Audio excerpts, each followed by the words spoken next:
5 bullets. .4, 5 caliber hollow points. That isn't an accident. That is an execution. But those bullets weren't meant for the 24-year-old waitress trembling in the emergency room. They were meant for the most feared woman in Chicago, the mother of Dante Russo, the city's shadow king. When the smoke cleared on that rainy Tuesday in October, the hierarchy of the underworld didn't just shift, it shattered, because the girl bleeding out on the pavement wasn't family. She wasn't a soldier.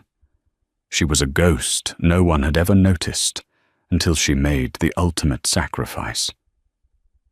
This is the true story of Sienna Cole, the girl who stepped in front of a death sentence, and the secret that left even the coldest hitmen in tears.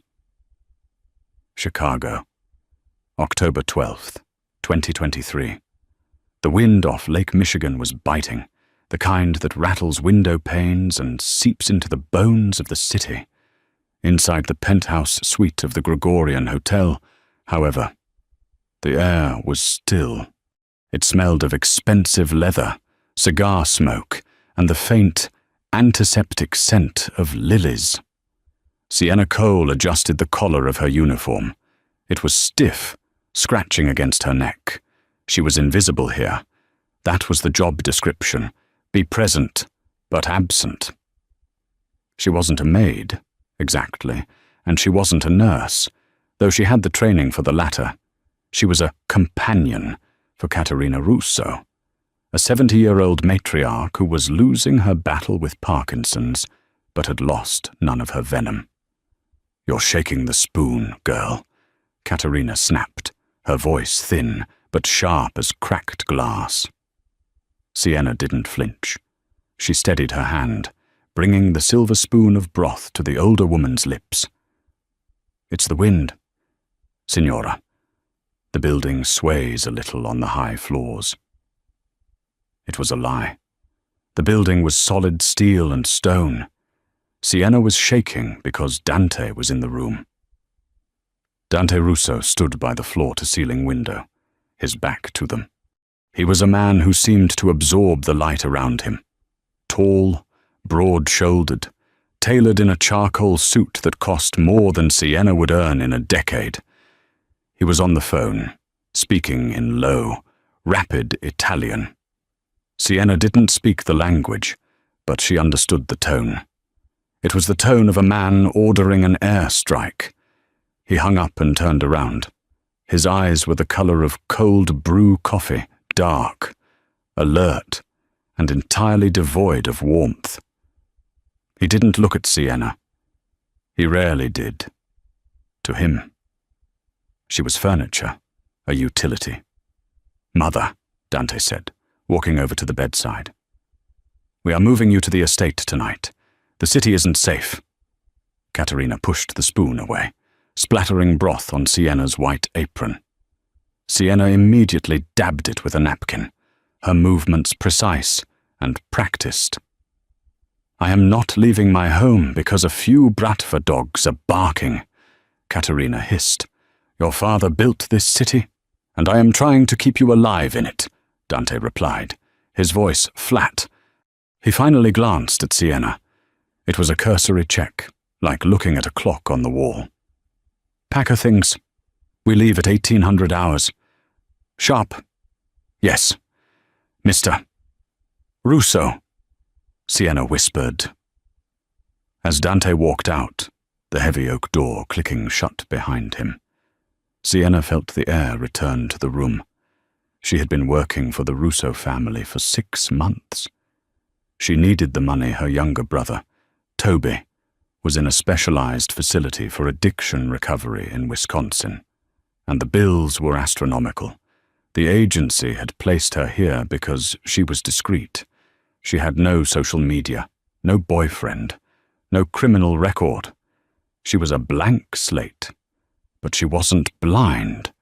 She knew who Dante Russo was. The papers called him a businessman. The streets called him Il Macellaio the Butcher. He ran the shipping yards, the unions, and the high-stakes poker rings. He was a monster in a silk tie. Yet, there were moments, late at night, when Caterina was asleep. Sienna had seen Dante sitting by his mother's bed, simply holding her hand, his face buried in her palm. He looked exhausted then, human. It was those moments that terrified Sienna more than the guns she knew his bodyguards carried. It's easy to hate a monster. It's dangerous to understand a man. The afternoon passed in a blur of packing. The tension in the penthouse was palpable. Security detail increased. Large men with earpieces, men named Rocco and Sal, paced the hallways. They checked the elevators. They checked the vents. "They're nervous," Caterina muttered, as Sienna folded her silk scarves. The old woman was sitting in her wheelchair, staring at the grey skyline. "Dante is nervous. He thinks I don't see it." "He loves you, Signora," Sienna said softly. Caterina scoffed, but her eyes softened. "Love is a weakness in our world, child. It's a target painted on your back." She looked at Sienna, really looked at her, for the first time in weeks. "You have no one. Do you no husband, no children, no mom?" "Good," Caterina said, her voice dropping to a whisper. "Attachments get you killed." At 5:45 p.m., the convoy was ready. 3 black SUVs idled in the underground garage. The plan was standard. Dante in the lead car, Caterina and Sienna in the middle, the precious cargo, and a heavy security detail in the rear. They took the private service elevator down. The garage was cold, smelling of gasoline and damp concrete. Dante was waiting by the middle SUV, holding the door open. He looked tense, his jaw tight. "Get her in, quickly," he commanded. Sienna maneuvered the wheelchair, helping Caterina into the back seat. As she buckled the old woman in, Dante's hand brushed Sienna's arm. It was accidental, electric. He pulled back as if burned. "Sit on the other side," he ordered Sienna.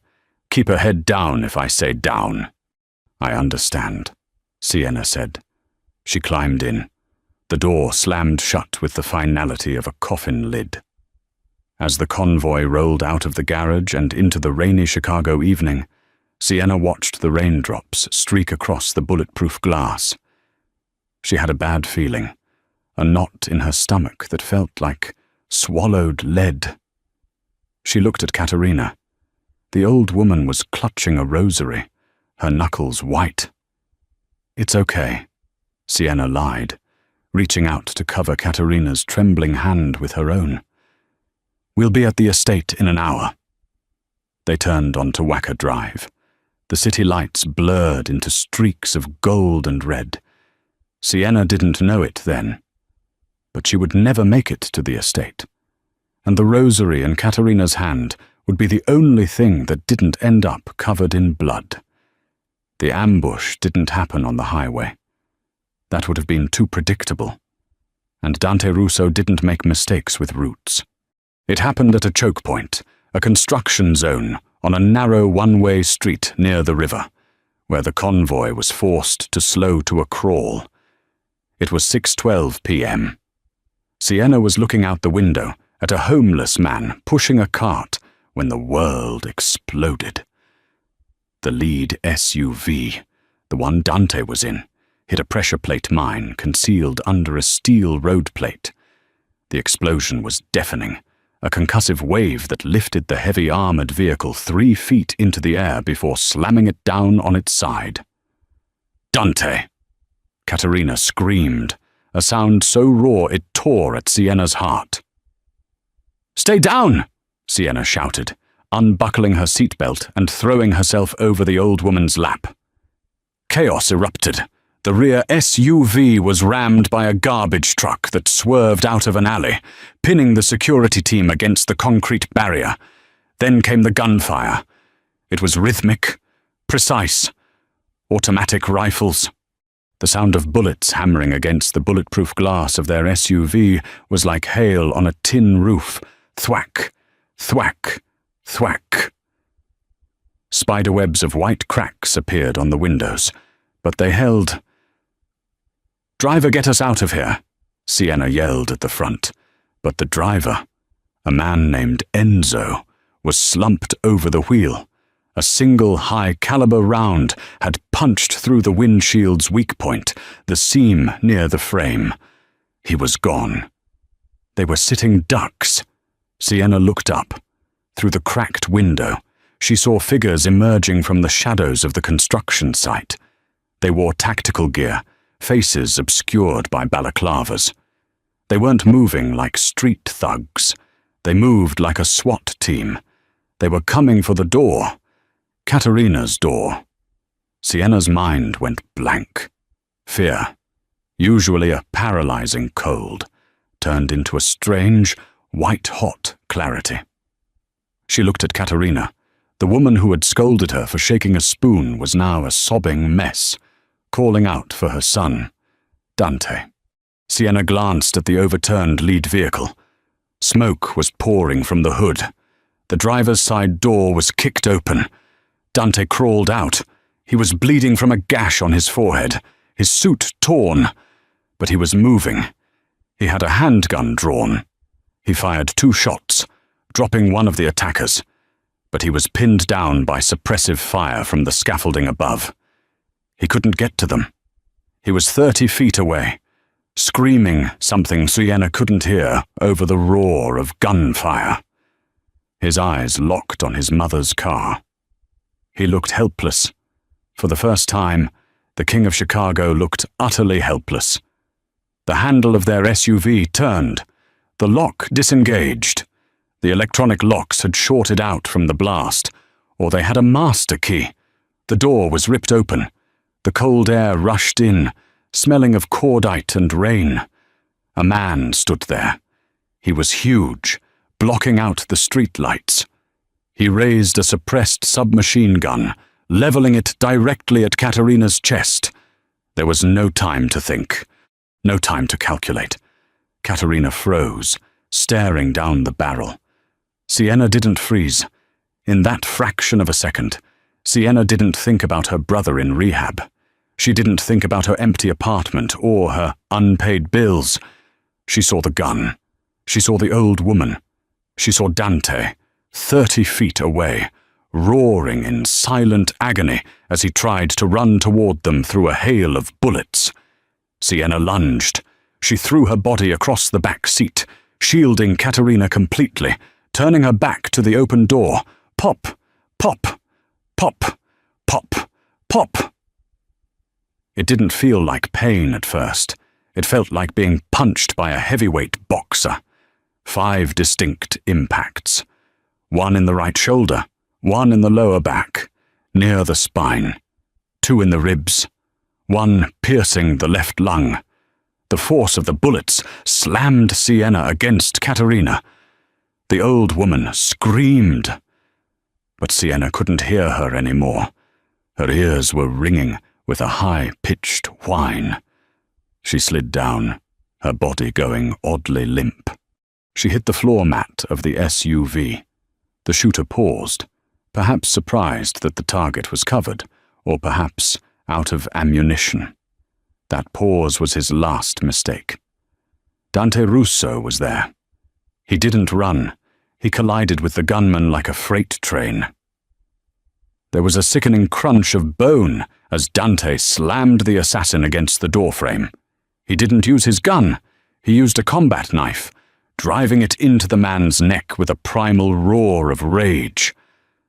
The gunman fell.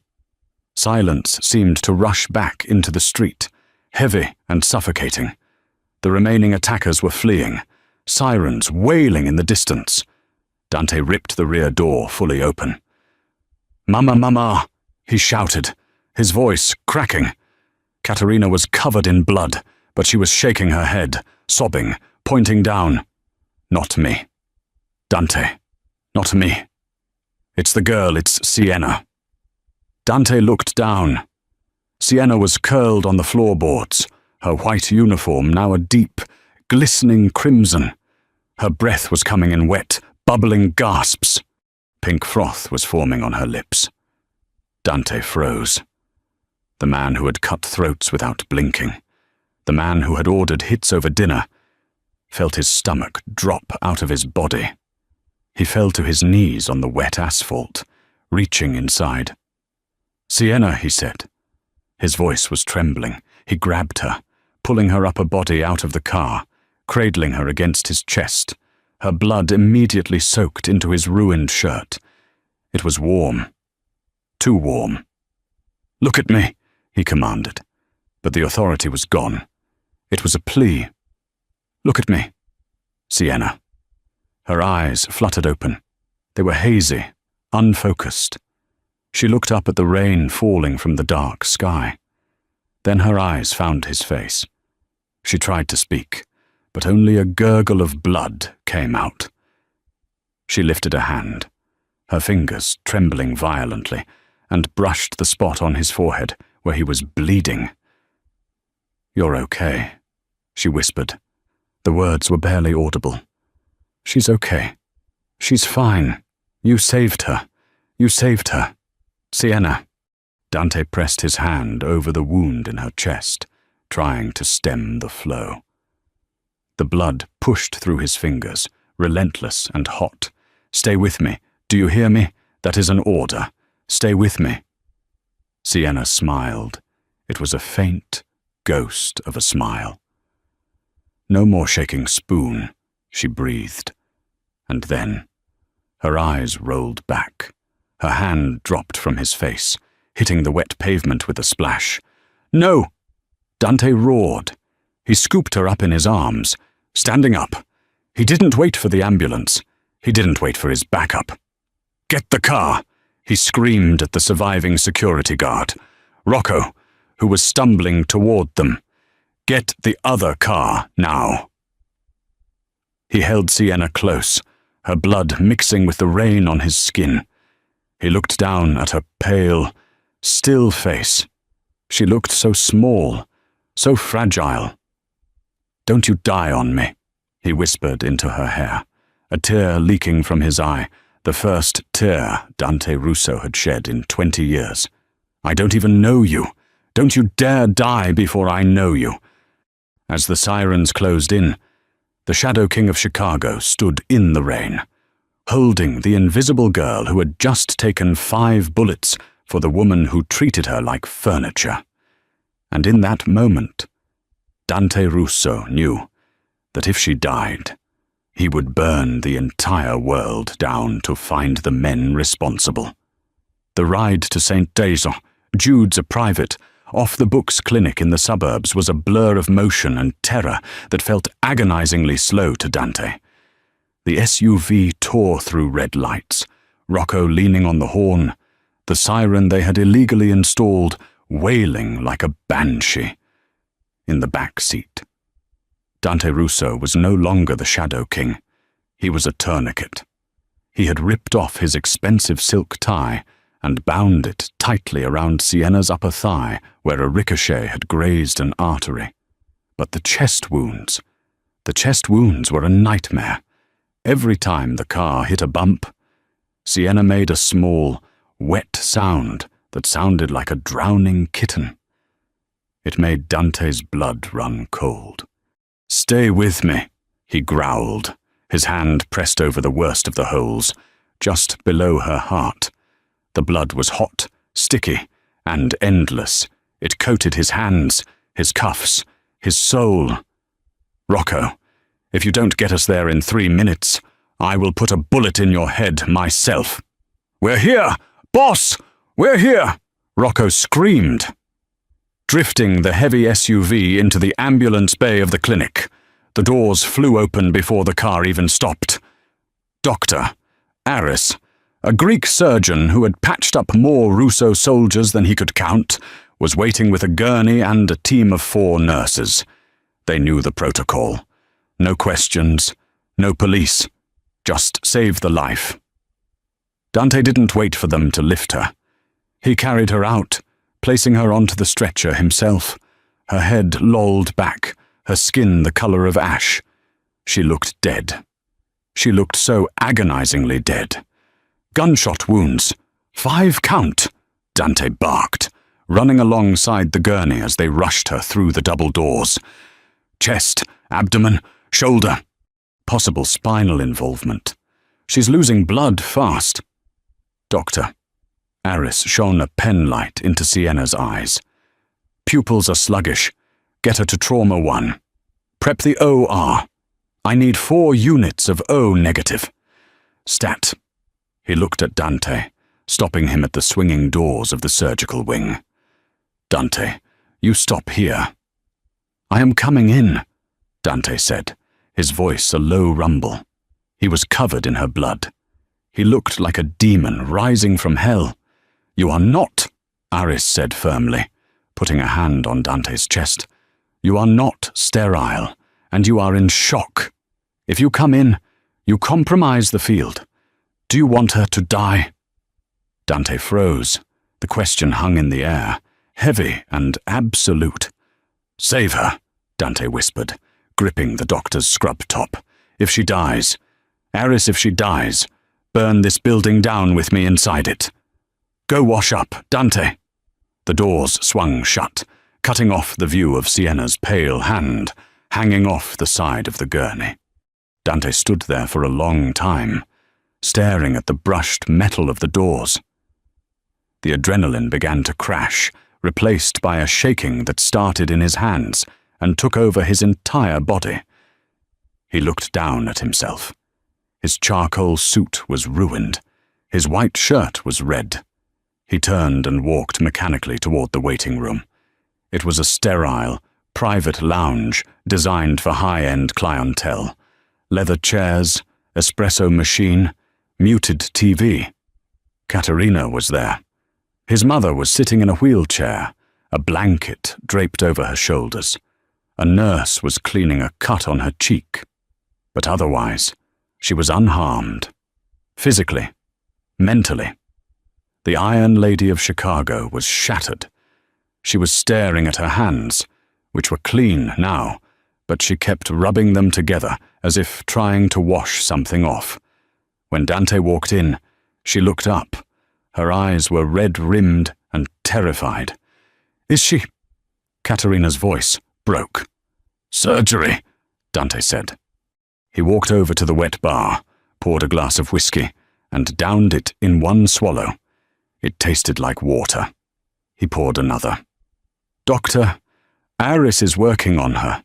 She jumped, Katerina whispered, almost to herself. She didn't hesitate. Dante. The door opened. I saw the gun. I froze. I have seen guns my whole life, and I froze. She looked at her son, tears streaming down her wrinkled face. She is a nobody, a girl from an agency. She makes minimum wage. Why did she do it? Dante stared at the amber liquid in his glass. I don't know. She was shaking the spoon earlier, Katerina sobbed, a sudden, jagged laugh escaping her. I yelled at her because she was shaking the spoon. I told her she was clumsy. She covered her face with her hands. I treated her like a servant, and she died like a soldier. She isn't dead yet, Dante said sharply. He couldn't hear that word. Not yet. He sat down opposite his mother, leaning forward, elbows on his knees, hands clasped. He watched the clock on the wall. 7 p.m., 8 p.m., 9:30 p.m. The silence in the room was suffocating. Rocco came in and out, whispering updates about security, about the lockdown of the city. But Dante waved him away. He didn't care about the city. He cared about the rhythm of the clock. At 11:15 p.m., the double doors opened. Dante was on his feet instantly. Doctor, Aris walked in. He looked exhausted. His surgical cap was in his hand, and there were sweat stains on his scrubs. He walked over to Dante and Katerina. Well, Dante demanded. The single word cracked like a whip. Aris sighed, rubbing his temples. She is alive. Dante let out a breath he felt he had been holding for 5 hours. Katerina crossed herself, murmuring a prayer. But, Aris continued, his face grim, it is bad. Dante, very bad. We had to remove her spleen. She lost a kidney. One bullet collapsed her left lung, and another grazed the L4 vertebrae. She has lost a massive amount of blood. Her heart stopped twice on the table. Dante flinched. Twice. We revived her, Aris said. She is in a medically induced coma to let her body heal. The next 48 hours are critical. Infection, organ failure. Clotting, the list of risks is long. If she wakes up, there is a chance she may never walk again. She will walk, Dante said, a dark refusal in his tone. She will walk if I have to build her legs of gold. We do what we can, Aris said. She is in ICU. You can see her, but only for a moment. Dante nodded. He turned to Rocco. Take my mother to the estate. Triple the guard. No one in or out. Put the compound on lockdown. Dante, come with us, Katerina pleaded. It's not safe here. I am staying, Dante said. Dante. Go, mother. He waited until they left. Then he walked down the hallway to the ICU, room 4. The room was dim, lit only by the blinking lights of the monitors. The sound was rhythmic, the whoosh hiss of the ventilator, the steady beep, beep, beep of the heart monitor. Dante stepped inside and closed the door. Sienna looked tiny in the hospital bed. She was hooked up to a dozen tubes.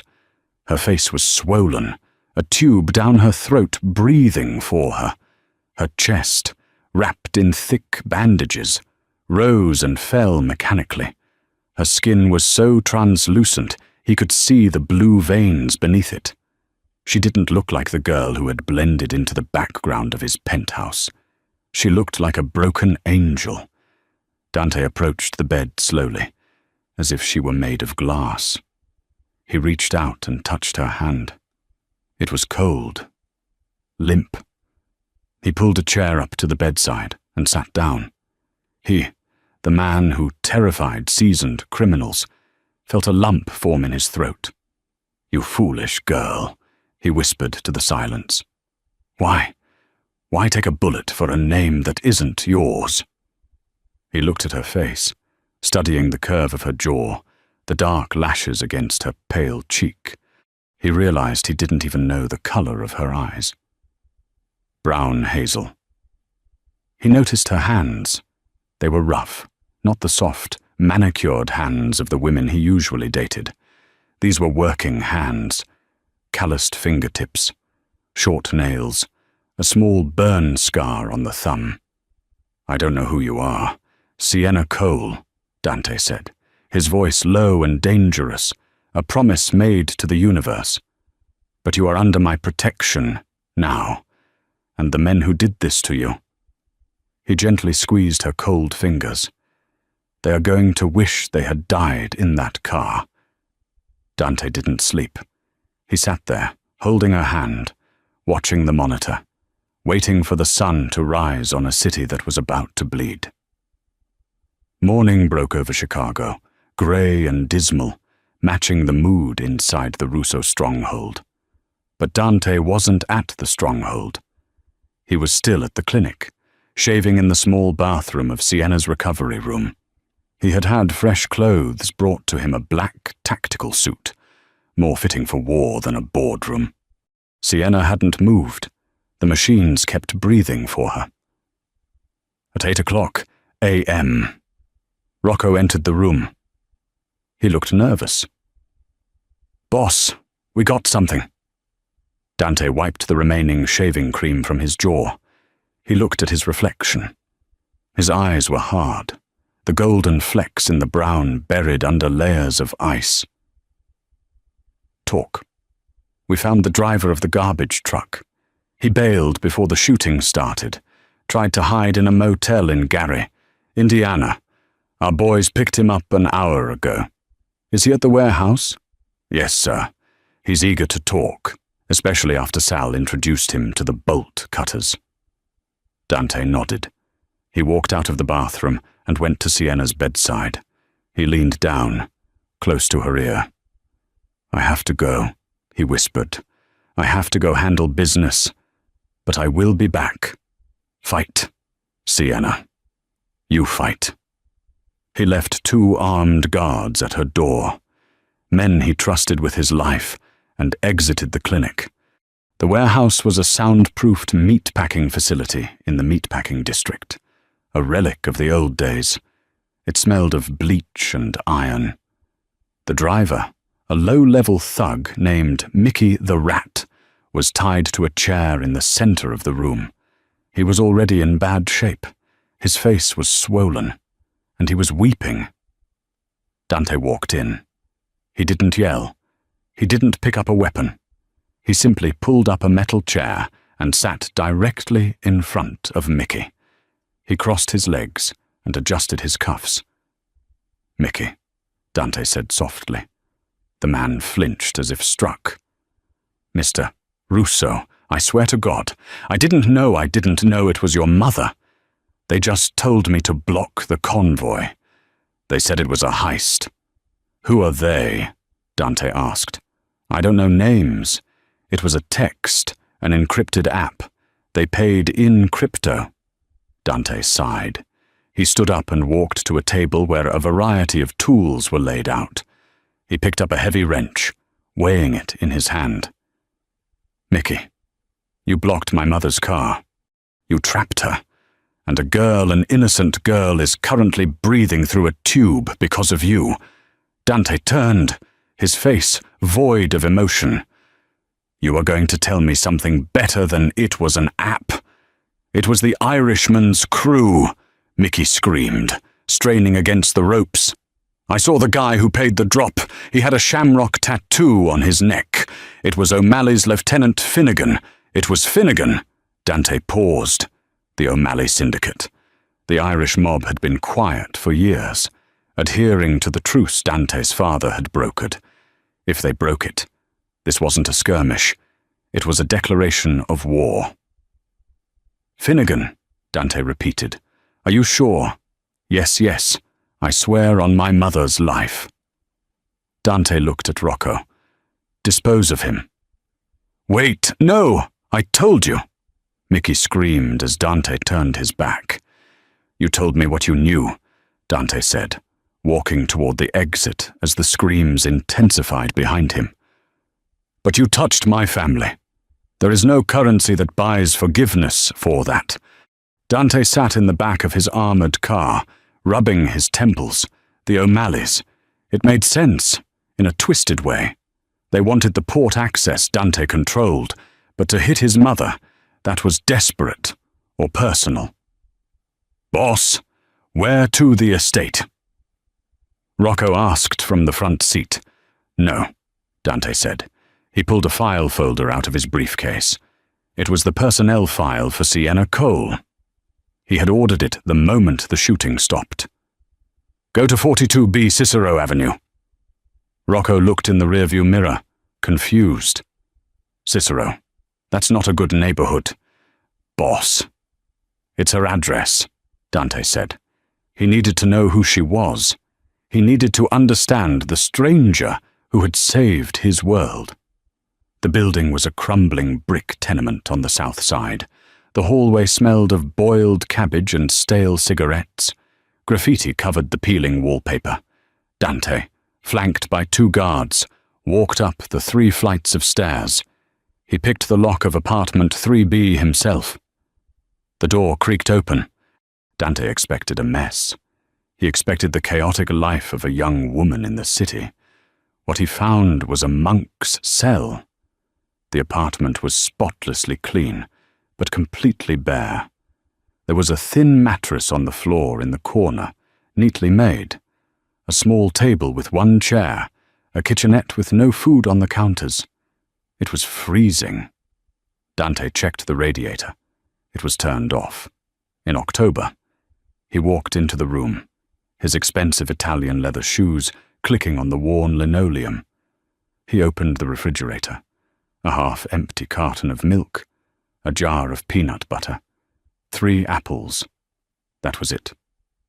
Jesus, Rocco muttered from the doorway. She was living like this. Dante felt a strange twisting in his gut. He paid his staff well. Sienna's salary should have been enough for a decent apartment, heat, and food. Where was the money going? He walked over to the small table. There was a neat stack of envelopes. He picked them up. They were bills, but not for her. Oak Creek Recovery Center. Patient Tobias Cole. Monthly invoice $8,500. Status overdue. There was a second letter, typed in red ink. Final notice. Mr.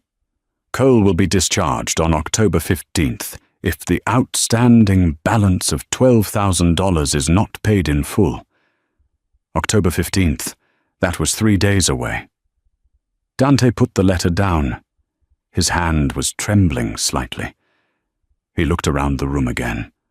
He saw the details now. The patched-up shoes by the door. The library books on the floor because she couldn't afford to buy them. The handwritten budget on a notepad where she had calculated her expenses down to the penny.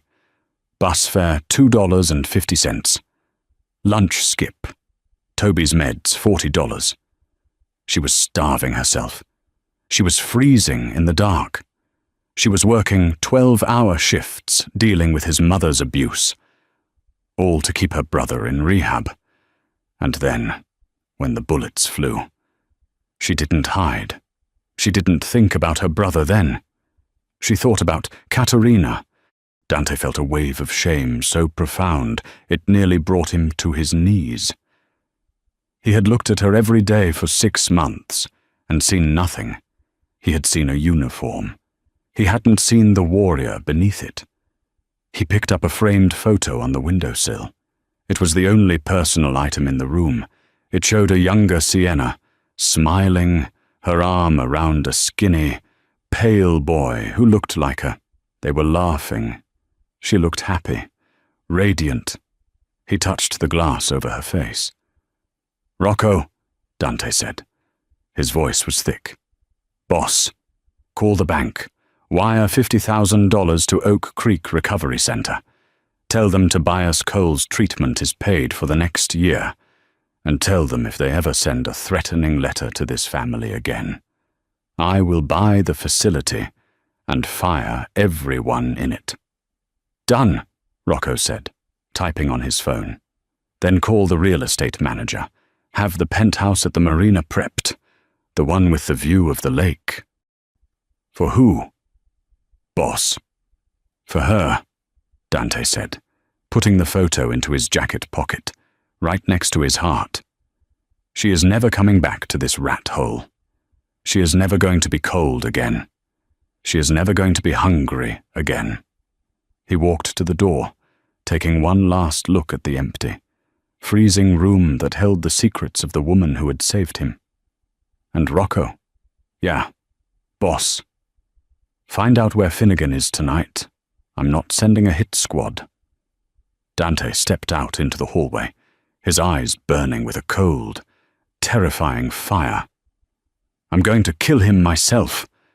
The first thing Sienna Cole felt was not pain, but thirst, a dry, scraping thirst that felt like she had swallowed a handful of desert sand. She tried to swallow, but something hard and plastic was in her throat. Panic, sharp and immediate, flared in her chest. She tried to sit up. Her body didn't move. It screamed. A fire hot, white, and blinding erupted in her torso, radiating from her chest to her hip. The monitor beside her exploded into a frantic, high-pitched alarm. "Easy, easy, Sienna. Do not move." The voice was deep, rough, and strangely familiar. A large, warm hand covered hers, pressing it gently back onto the mattress. Sienna blinked, her eyelids feeling like lead weights. The harsh fluorescent lights of the ICU burned her retinas. Slowly, the blur resolved into a face, Dante Russo. But not the Dante Russo she knew, not the immaculate, cold statue in the charcoal suit. This Dante looked like he had been to war. His jaw was covered in heavy stubble. His eyes were bloodshot, rimmed with dark circles that spoke of days without sleep. He was wearing a wrinkled black t-shirt, and most shocking of all, he was holding her hand with a desperation that terrified her. "Wah!" She tried to speak around the tube. "Water, no. Not yet. The tube has to come out first," Dante said. He looked over his shoulder. "Nurse, she's awake. Get Aris in here now." The next hour was a haze of doctors, bright lights, and the sickening sensation of the extubation. When the tube finally slid out, Sienna retched, her abdominal muscles contracting in agony. Dante was there instantly, supporting her head, wiping her mouth with a cool cloth. "Breathe," he commanded softly.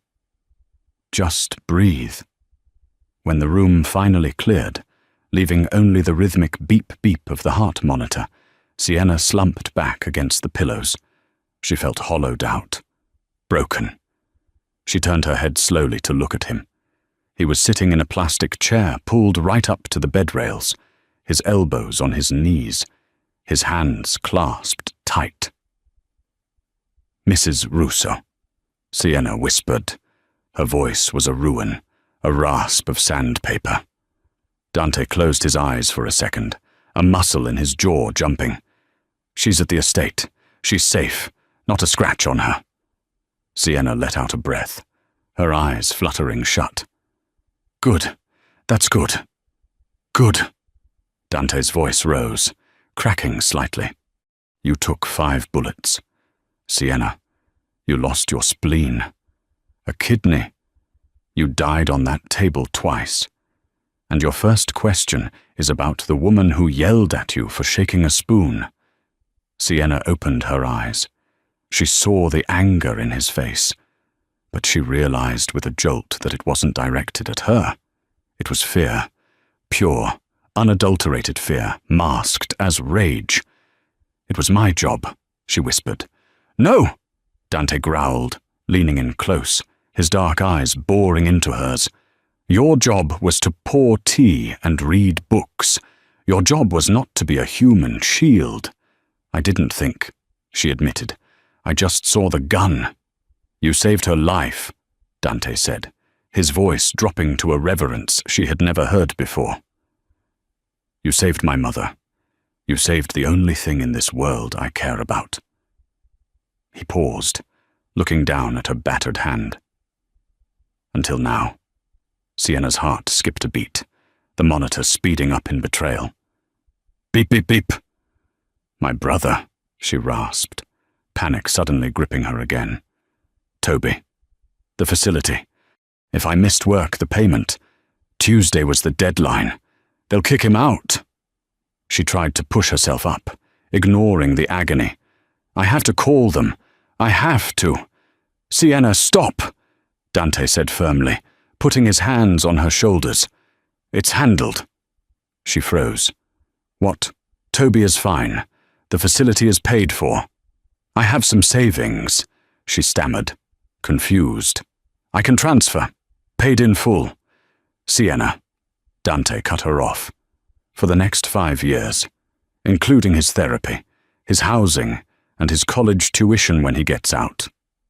Sienna stared at him, her mouth slightly open. 5 years.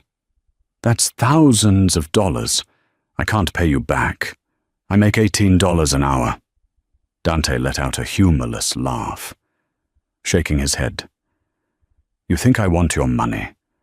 You bought that with your blood. Sienna, you bought his future with your life." He reached into his pocket and pulled out her phone. The screen was cracked. "I went to your apartment," he said quietly. Sienna felt a cold flush of shame. He had seen it. The emptiness, the poverty she tried so hard to hide, the radiator that didn't work, the peanut butter jar. "I'm sorry it's a mess," she whispered, tears pricking her eyes. I didn't have time to tidy up. Don't apologize, Dante said fiercely. Never apologize to me. I saw the letters. I saw what you were doing. You were starving yourself for him. He took her hand again, squeezing it gently. That life is over. Do you hear me? You are never going back to that apartment. You are never going to be cold again. I don't understand, she said, a tear sliding down her cheek. Why are you here? You're Dante Russo. I'm just the help. Dante stood up. He towered over the bed, blocking out the harsh lights, casting a shadow that felt strangely protective. You are not the help, he said. You are the woman who walked through fire for my family when my own men ran. You are a Russo now, Sienna, and Russos take care of their own. Before she could respond, the door opened. A nurse wheeled Katerina in. The old woman looked smaller than Sienna remembered. Frail. When she saw Sienna awake, she let out a sob that sounded like a child's cry. She tried to stand up from her wheelchair, her legs shaking. Mama, sit down, Dante warned. Hush, Dante, Katerina snapped, though her voice lacked its usual venom. She wheeled herself to the bedside. She reached out with trembling hands and cupped Sienna's face. I am a wicked old woman, Katerina wept, tears streaming into the deep lines of her face. I treated you like a ghost, and you gave me a life. Signora, please, Sienna whispered, overwhelmed. No more Signora, Katerina said, kissing Sienna's forehead. You call me Katerina. You are my daughter now, and if this idiot son of mine doesn't treat you like a queen, I will shoot him myself. Dante watched them, the two women who had nearly died in the rain. He felt a tightening in his chest that he hadn't felt in years. He had spent his life building walls, amassing power, turning his heart into a vault. And one girl, with zero power and a heart too big for her chest, had shattered it all in 5 seconds. He walked to the window, looking out at the Chicago skyline, somewhere out there. Finnegan was hiding, somewhere out there. The men who put those holes in Sienna were breathing. Dante's expression hardened into a mask of death.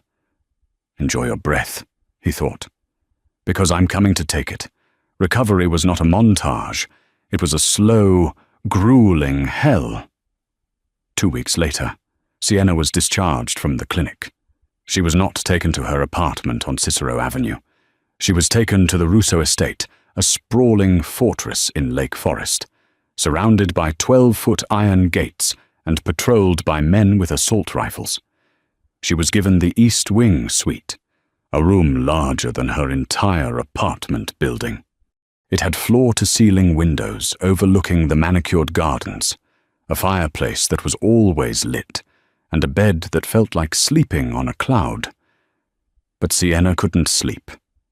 Every time she closed her eyes, she heard the pop, pop, pop of the gunfire. She felt the impact. She smelled the blood. She woke up screaming 3 nights in a row. On the 4th night, the door to her suite opened. Dante was there. He was wearing pajama bottoms and a t-shirt, his feet bare.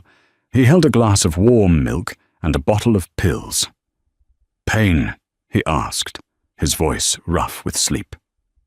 Memories, she whispered, pulling the silk sheets up to her chin.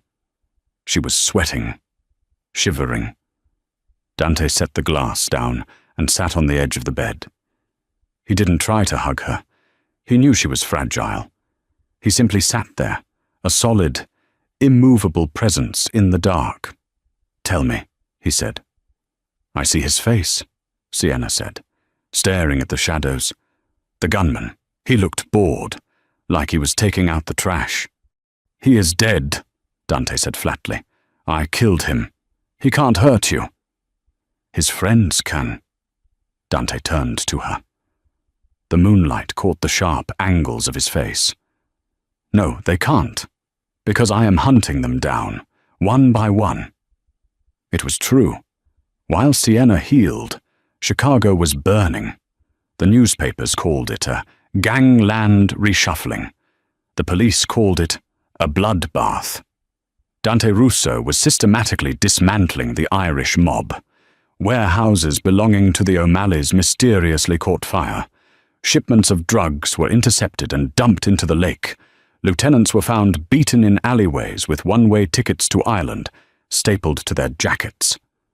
Dante was at war. But every night at 7 p.m., he was at the estate for dinner. He would sit at the long mahogany table, with Caterina on one side and Sienna on the other. Sienna, still weak, would pick at her food. Dante would watch her, his plate untouched until he saw her eat. "Eat the protein," he would say gently. "Doctor, Aris said you need iron. I'm not hungry. Dante, for me," he would plead, and she would eat. The intimacy between them grew in the quiet moments. It wasn't a romance of flowers and dates. It was a romance of survival. One evening, 3 weeks after the shooting, Sienna was trying to walk down the hallway. Her physical therapist had left for the day. She was using a cane, her steps slow and agonizing, her side stitched with pain where the spleen used to be. She stumbled. She didn't hit the floor. Dante caught her. He had been walking behind her, shadowing her steps like a guardian angel. He scooped her up into his arms effortlessly. "I can walk," she protested, breathless, her face inches from his neck. He smelled of sandalwood and expensive scotch. "You're trembling," he noted. He carried her not to her room, but to the library. He sat on the large leather sofa, settling her onto his lap. "Dante, this is quiet," he murmured. He began to massage her calf, where the muscle had cramped. His hands were large, strong, but incredibly gentle. "Why are you doing this?" Sienna asked, her voice small. "You have an army of servants. You have nurses." Dante didn't look up from her leg. "Because they didn't almost die for me." "I'm just a waitress." "Dante, a companion. This doesn't make sense." Dante stopped. He looked at her, his eyes dark and intense. "You think you're just a waitress, Sienna? The whole city is talking about you. They call you the Iron Angel. My men who kill for a living, they toast your name in the barracks. You are not a waitress. You are the only person in this house with a pure soul." He leaned in, his forehead resting against hers. "And I am terrified," he whispered. "I am terrified that I am going to ruin you. I am a bad man. Sienna, I do bad things." "I know," she whispered, her hand instinctively touching the scar on his cheek. "But you're good to me." He kissed her then. It wasn't a hungry, demanding kiss. It was desperate. It was a kiss of gratitude, of apology, of a man drowning who had found a raft. Sienna kissed him back, tasting the scotch and the sorrow on his lips. The moment was shattered by the ring of his phone. Dante pulled back, breathless. He looked at the caller. ID. His face hardened instantly. The lover vanished. The butcher returned. "Rocco, speak." He listened for 10 seconds. His eyes went cold. "Are you sure?" He listened again. "Bring the car around. We move in 20 minutes. He hung up and looked at Sienna. The softness was gone, replaced by a terrifying resolve. "What is it?" she asked, clutching his shirt. "Finnegan," Dante said, standing up and adjusting his jacket. "We found him. He's trying to leave the country tonight on a private charter out of Midway." "Dante, don't," she pleaded. Let the police handle it." "The police will give him a lawyer," Dante said, walking to the hidden gun safe behind a painting of the Roman Colosseum. He punched in the code. The door hissed open, revealing an arsenal. He selected a black pistol, checking the chamber with a metallic clack. "I am going to give him a grave." He turned to her. "Stay in this room. Rocco has the perimeter. Do not open the door for anyone but me." "Dante." He walked out. The door clicked shut. The lock engaged. Sienna sat alone in the library, the taste of his kiss still on her lips, listening to the sound of engines roaring to life in the driveway. The war of roses was over. The slaughter was about to begin.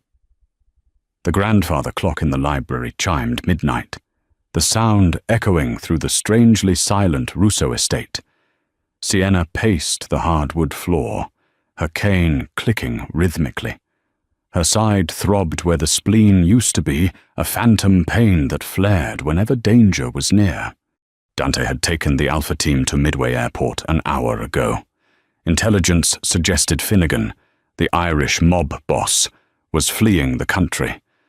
The house was left with a skeleton crew, and Sienna had been ordered to lock herself in. Click!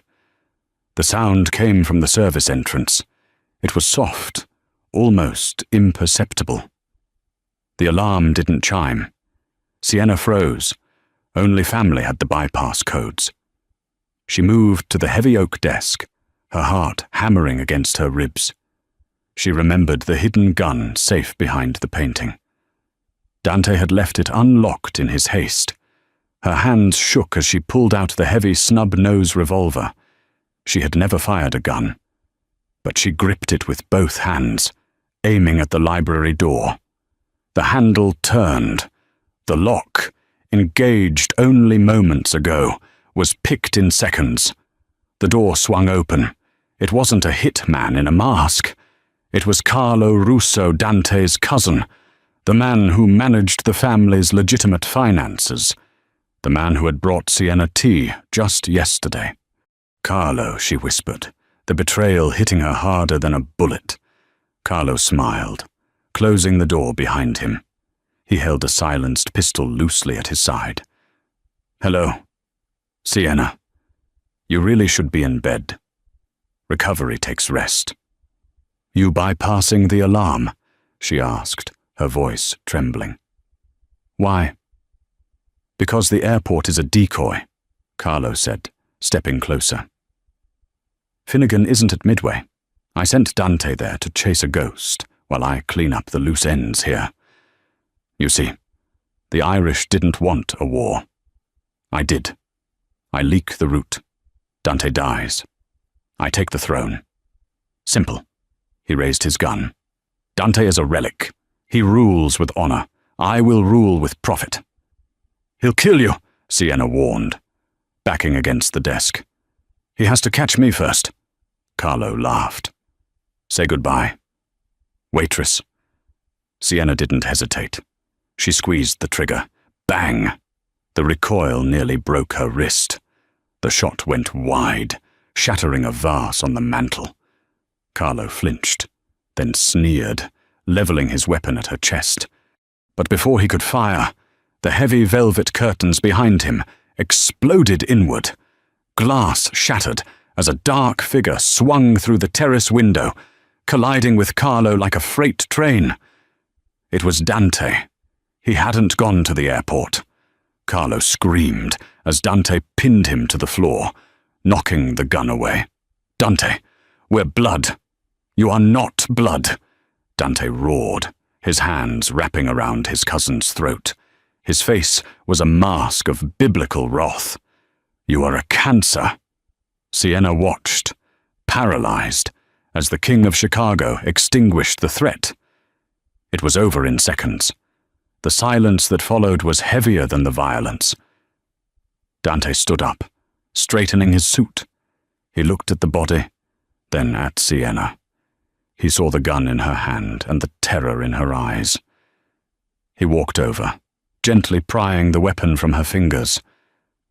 "I thought you were at the airport," she sobbed, collapsing into him.